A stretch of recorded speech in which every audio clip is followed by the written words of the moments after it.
Hello everyone, Josh first, at it again, bringing you some more Digimon ReArise. And today, we're going to do things a little bit differently. I actually made this up in Photoshop earlier today. I shared it with some of the members of my personal Discord community, as well as the Digimon ReArise Discord. So if you want to get this for yourself for personal use, go ahead and go to my Discord in the description below.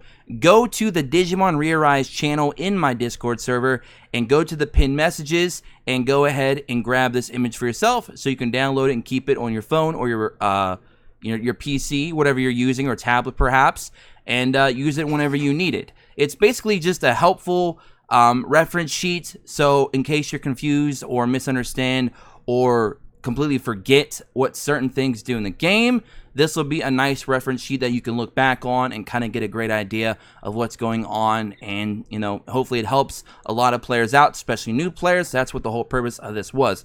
So basically, we have two different attack types. We've got Technique, which would be Tech, Magical Attack. You have Power, PWR, which would be Physical Attack. And then you have the Digimon's personality and their background colors on their actual avatar. And they go hand in hand. So if it is a brave Digimon, it'll have a red background. If it is a deft personality Digimon, it'll have purple. Tenacious will be yellow. Calm will be blue. And devoted will be green. So hopefully that'll help a lot of you, memorize and kind of get the hang of it. So when you're looking through different types of team setups and, what you're trying to do for certain types of content, you won't have to sit there and, go through tons and tons of different Pokemon, or sorry, I said Pokemon, tons of Digimon in your inventory, trying to figure out what goes with what. You'll kind of have a good idea now, red, brave, purple, deft, yellow, tenacious, blue, calm, devoted, green. So eventually you'll get the hang of it and you'll memorize it and you'll be good to go. And then we have the attributes, which also go hand in hand with Clash battle codes. So if you're doing Raid Boss and your Digimon is a certain type of attribute, then that's the type of Clash battles that you want to try and do as much as possible to get, of course, those Digivolve codes. We have Fire, Water, Earth, Wind, Electric, Holy, Dark, Void, and Plan. Hopefully I didn't miss any. And then we have the big list of buffs and debuffs, or you can call them status effects, that are available in the game. Hopefully I didn't miss any of these. And a lot of this was already looked upon by a lot of other members already on the Discord communities, and it was taken from a lot of knowledge from a lot of other players that played JP version of the game. So a lot went into putting this together to try and give you guys the best knowledge possible. So hopefully we didn't make any mistakes, and if there is some change that need to be made, we will make those in the future, so do not worry. But I think this is a pretty good foundation. I just want to get that out of the way anyways. So buffs and debuffs, we have Shock, all actions disabled, simple. Stun, all actions disabled. Burn, take damage when taking action. Basically, when you inflict burn on a Digimon, as soon as it's that Digimon's turn, they will receive damage. Now, the damage taken can be reduced with resistance. Damage is increased with higher attack. So the higher attack your Digimon has, the higher the burn damage will be.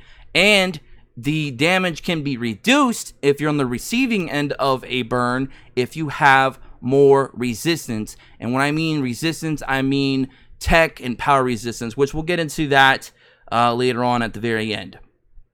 Now, that'll be the same for Error and Poison, just to save some time here in the video. Blind reduces normal attack and skill accuracy. Paralysis, all actions disabled. Same thing for Sleep. Error, again, like we already said, Error and Poison falls under the same jurisdiction as Burn. Freeze, now this one's a little bit different. All actions disabled, however, you cannot receive additional debuffs or buffs or take any damage while frozen. The only thing that you can do is remove the freeze. If you do not have a skill that can remove freeze, then that Digimon is basically out of the battle. It's almost as if that Digimon does not exist until the freeze wears off. So, very interesting. Skill lock, special skills and sub skills, basically your skill 1 and 2 are sealed from use, which means you cannot use your skill 1 or your skill 2. They're pretty much just sealed away until, so and so amount of turns go away. Block rate, received damage is halved. When blocking chance can be boosted or reduced. So if you have like a 30% chance to block, when you do get that block to go off, you're going to receive half damage, which is really, really good. It actually makes it, in some regards, better than a defensive improvement, like a defense up, if it does go off. So if you can get really high blocking and maybe defense up on top of that, you're going to have a very tanky team. All right, Pinpoint. I don't know why, but I thought Pinpoint meant accuracy before, because, you know, pinpoint accuracy, usually that's used in the same sentence, but here in Digimon ReArise, that's not the case. Pinpoint, attack the enemy with the lowest HP. Pinpoint chance can be boosted or reduced.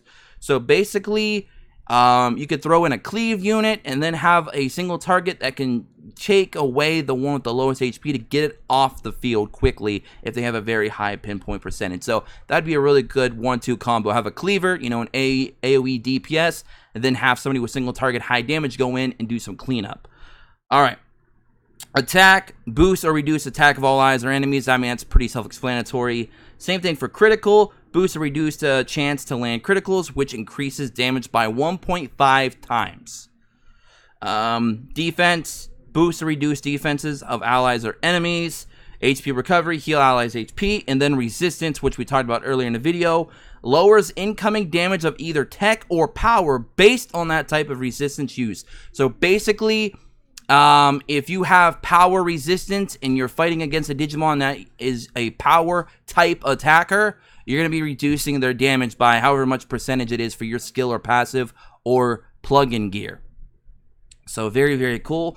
And then I just left you all with a little bit of additional info just to kind of help some of you out. Digimon that enhance or reduce tech will not affect power type Digimon and vice versa. Same applies to all skill effects and passives that work with only certain personalities, attack type, or both. Keep this in mind when building teams. All red, yellow Digimon are power types, so that's something that, you know, to consider. That means all brave and tenacious Digimon will be a power attacker, not tech. Tech will be all green and blue. Green and blue, of course, will be calm and devoted. Now, purple can be either or. Mostly purple is going to fall under tech, but some of them do happen to also be power as well. So that's the one that, you know, could go either way. You just got to look and see what Digimon you have and which ones do what. But the other ones, they're pretty easy to remember. Red, yellow, power. Blue, green, tech. Purple can be both. And if you think about it, the easiest way I could think to remember that is purple is usually considered a neutral color between male and female. So if you just think of it that way, you could just say, okay, purple works for both. Because it works for both male and female. It works for both tech and power. There you go. I don't know if that's a good comparison, but hey, sure. But that's pretty much it, guys. Again, if you want to download this image, you can get it from my Discord in the description below. Again, go to the Digimon ReArise channel, go to the pinned messages, and go ahead and pluck this out, and then use it for your personal, you know, at your own leisure. You can even share it around with your friends or whoever else plays a game that may need help, or if they have any questions, you can always reference this. And that's going to be it. So I hope you guys do enjoy this. I'm trying to give you guys as much information and guides and all that good stuff as I possibly can for the game so everyone can enjoy it.